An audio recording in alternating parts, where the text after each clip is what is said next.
It was beautiful and emotional, all in like one bundle. I feel Rob Beckett's voiceover was slightly sarcastic. I love his voiceover. Ever so slightly. It was brilliant. You know how. You know, you've spoken about that moment at Christmas on this show before.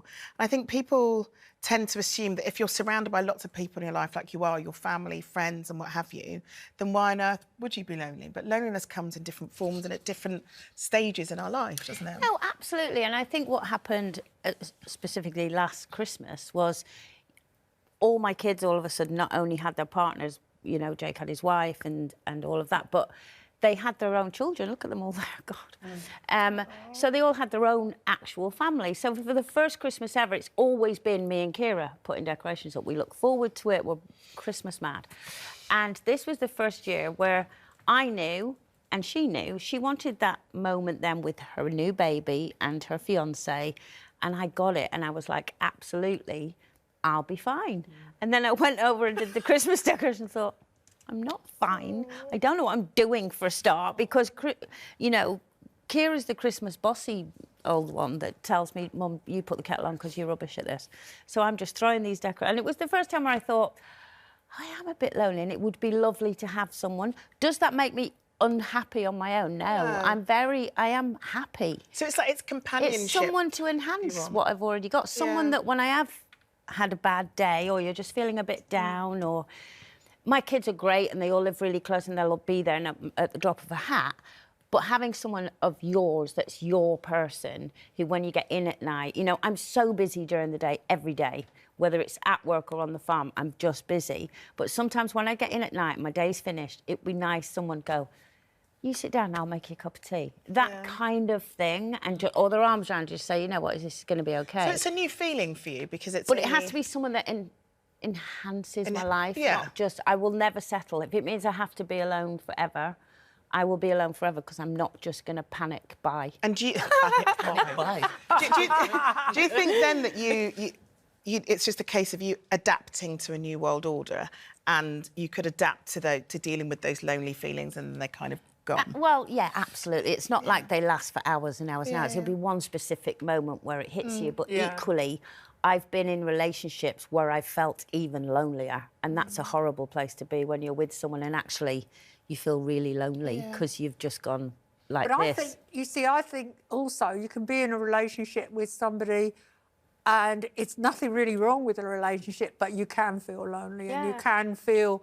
You can't really explain why it is. Like, loneliness is something that just can come on you, even though you're living with someone, there's nothing really wrong on the surface, but that it is something I think you need to keep in check before it kind of takes over. Because I think loneliness has really grown in this country for people of all ages, and it's to do with more people living alone, more older people living alone, and more people getting divorced. And fewer connections in real life. Exactly. More connections through screens and phones and technology than just going shopping. Even we do more shopping online and stuff. So we lose that human contact. And so I know exactly what Col is saying, that when you get home, just to have someone say, how's your day been? How's your day been, And asking you, just someone asking you who's not down the phone or something. Well, I don't think I actually felt lonely. I was obviously, I got divorced in, like, late 2018, 2019, and then I was single up until recently, like a year and a bit ago. And so, but what made me feel... Sorry, the person that makes you blush. Whatever. And the person that made her talk like a 12-year-old. Just...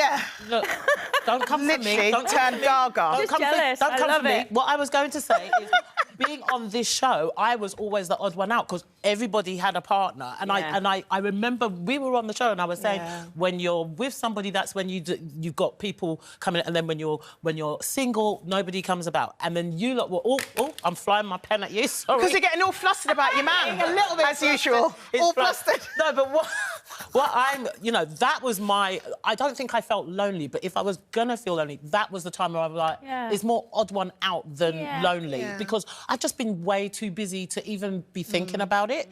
And so, you know, I think the beauty of having the job that I do when I work at nights, I get home at 11 o'clock at night, You just go to bed. Just go to bed. Yeah. I don't Do get you know who does have excess experience of being in a relationship on this panel? Janet Street Porter. How many weeks of your life have you been single without a partner? I tried to work it out. I think we'll have to go back to the Old Testament. I think there was a moment or a few months between 49 and 50. And that's it? Wow. Yeah. But can I just What do you say mean, at yes? this point... I mean, actually, I lived with men for 5 years, a couple that weren't marriages, they were long-term relationships, but I still felt lonely. I felt lonely intermittently throughout them all. Yeah. I'm just, that's why I highlighted that earlier. But, you know, I am actually someone who likes having a partner. That's why I got married. Can I just quickly say? Can I just quickly say that you don't know that I am alone now? Oh, showing off again. Can't stop, Coleen.